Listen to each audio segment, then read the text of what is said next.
Hello friends, मेरा नाम है डॉक्टर आकांक्षा और आज हम बात करने वाले हैं एक बहुत ही इम्पॉर्टेंट टॉपिक के बारे में कि किसी को अगर कोविड हो जाता है तो उसको डॉक्टर्स जो टेस्ट करवाते हैं या आपको किस तरह के टेस्ट करवाने चाहिए। और जैसे डे 1 पे अगर कोई डॉक्टर आपको प्रिस्क्राइब करते हैं CBC, CRP, D dimer, LDH वगैरह, इन सब की क्या सिग्निफिकेंस है और इनका क्या इंटरप्रिटेशन है, आपको कैसे पता चलेगा कि जो टेस्ट हमने करवाया उसकी रिपोर्ट हमको क्या बता रही है, तो ये आज मैं आपको बताऊंगी। तो विदाउट वेस्टिंग एनी टाइम हम स्टार्ट करते हैं। सबसे पहले अगर डॉक्टर आपका सीबीसी कराते हैं तो सीबीसी का मतलब होता है कंप्लीट ब्लड काउंट। उसमें हमको क्या देखना होता है, पहले तो हेमोग्लोबिन देखते हैं, उसके अलावा हम देखते हैं डब्ल्यूबीसी काउंट मतलब white blood cell count. White blood cell count actually हमेशा डिक्रीज होता है अगर बॉडी में वायरल इन्फेक्शन होता है तो, और जैसे जैसे इन्फेक्शन सेटल हो जाता है वापस डब्ल्यूबीसी काउंट नॉर्मल होने लग जाता है। ठीक है। दूसरी चीज़ होती है सीआरपी। सीआरपी मतलब C reactive proteins. C reactive proteins क्या होते हैं? That is a marker of inflammation. कहीं भी अगर बॉडी में इन्फ्लेमेशन है तो सीआरपी आपका बढ़ेगा। ठीक है। तो इसको आप प्रोटीन से कंफ्यूज ना करें कि ये प्रोटीन है तो अगर हमारी बॉडी में सीआरपी ज़्यादा है तो हमें कम प्रोटीन्स खाना चाहिए, ऐसा कुछ नहीं है। ठीक है। प्लस एक चीज़ और ध्यान में रखिए कि सीआरपी को किसी को अगर पुरानी बीमारी है जैसे जोड़ों का दर्द वगैरह, रूमेटॉइड आर्थराइटिस, ऑस्टियोआर्थराइटिस वगैरह है तो उसमें भी सीआरपी बड़ा होता है, तो उसको आप कोविड से कंफ्यूज ना करें। ठीक है। और अगर किसी का सीआरपी बढ़ा हुआ है तो आपके जो ट्रीटिंग डॉक्टर हैं ही विल डिसाइड कि आपको किस तरह के सिम्टम आ रहे हैं और उससे वो कोरिलेट करके ही आपको मेडिसिन प्रिस्क्राइब करेंगे। तीसरी चीज़ हम आते हैं एलडीएच पे। एलडीएच जो होता है वो होता है लैक्टोज डिहाइड्रोजिनेस, जो कि लंग्स से सिक्रीट होता है जब किसी को निमोनिया होता है तो। ठीक। तो जैसे जैसे रिकवरी फेज में इंसान आता है तो एलडीएच अपने आप डिक्रीज होने लग जाता है, लेकिन कुछ केसेस में ऐसा भी होता है कि एलडीएच इंक्रीज रहता है जबकि रिकवरी हो रही है या हो चुकी है उसके बाद भी एलडीएच इंक्रीज रहता है। ऐसा क्यों होता है? That is also normal.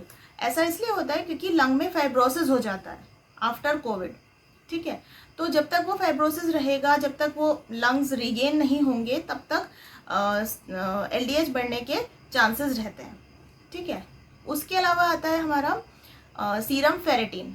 ठीक है। सीरम फेरेटिन भी आपका अगर इन्फेक्शन बहुत ज़्यादा बॉडी में होगा तो सीरम फेरेटिन इंक्रीज होगा। जैसे जैसे इन्फेक्शन आपकी बॉडी में कम होगा वैसे वैसे सीरम फेरेटिन भी डिक्रीज हो जाएगा। फिर आता है डी डाइमर, जो कि बहुत इंपॉर्टेंट है। डी डाइमर ये बताता है हमको कि आपकी बॉडी के अंदर खून थिक होने के कितने चांसेस हैं या फिर क्लॉट फॉर्मेशन के कितने चांसेस हैं। ठीक है। तो अगर किसी का डी डाइमर बढ़ा हुआ है, जैसे सीवियर केसेस में जो कोविड के होते हैं उसमें 1000-1500 तक बढ़ा हुआ होता है, लेकिन उसके बाद में वो देखने के बाद ही आपके जो ट्रीटिंग डॉक्टर हैं वो डिसाइड करेंगे आपको एंटीकोगुलेंट्स वगैरह चलनी चाहिए, किस तरह की कौन सी दवाई और कितने लंबे टाइम तक चलनी चाहिए। ठीक है। इसलिए ये बहुत ही इंपॉर्टेंट है। उसके अलावा एक और टेस्ट होता है जो कि हम बोलते हैं IL-6, जो कि होता है इंटरल्यूकेन 6। ठीक है। तो ये हमको ये बताता है कि साइटोकाइन स्टॉर्म आने के कितने चांसेस होते हैं बॉडी में कोविड पेशेंट के। ठीक है। तो साइटोकाइन स्टॉर्म क्या होता है ये आप लोग के दिमाग में आ रहा होगा, वो मैं आपको बताती हूँ कि साइटोकाइन सेल्स बॉडी में बहुत ज़्यादा बढ़ जाते हैं जिसकी वजह से ऑर्गन्स डिस्ट्रॉय होना स्टार्ट हो जाता है। तो ये चीज़ काफ़ी इंपॉर्टेंट है, लेकिन ये जनरली सीवियर केसेस में आईसीयू पेशेंट्स में ज़्यादा इंपॉर्टेंट है। तो हम डे 1 पे, डे 4 पे, डे 7 पे, डे 10 पे हम इंटरल्यूकिन वगैरह चेक करते हैं और उसके बाद में उसके अकॉर्डिंग मेडिसिन स्टार्ट करते हैं। ठीक है। तो ये जितने भी टेस्ट मैंने आपको बताए हैं, इसकी जो भी रिपोर्ट्स आती हैं, इनको हमेशा हम को रिलेट करते हैं आपके सिम्टम्स से। तो आपके जो ट्रीटिंग डॉक्टर हैं उनको ही आप वो करिए कि वो कोरिलेट करें आपके सिम्टम के साथ में और फिर आपको मेडिसिन प्रिस्क्राइब करें। कोई भी टेस्ट की रिपोर्ट देख के आप लोग खुद से कोई मेडिसिन स्टार्ट ना करें, या आप लोग को ये नहीं सोचना कि ये ऐसा है मतलब हमें सीवियर डिजीज़ है, ऐसा नहीं। हर चीज़ सिम्टम पे डिपेंड करती है।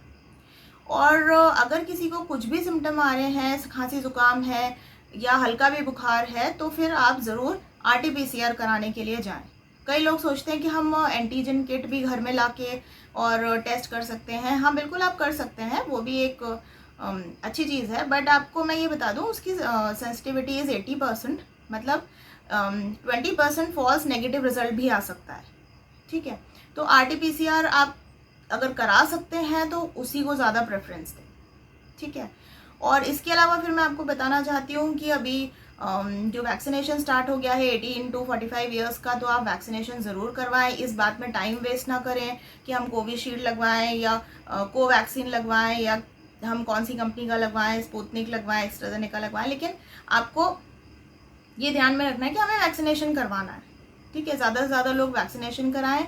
दूसरी बात, आप लोग घर में रहें, मास्क पहने, अगर बाहर जाएं तो सोशल डिस्टेंसिंग रखें। ये सब चीज़ें ही हमें कोरोना वायरस से बचा सकती है।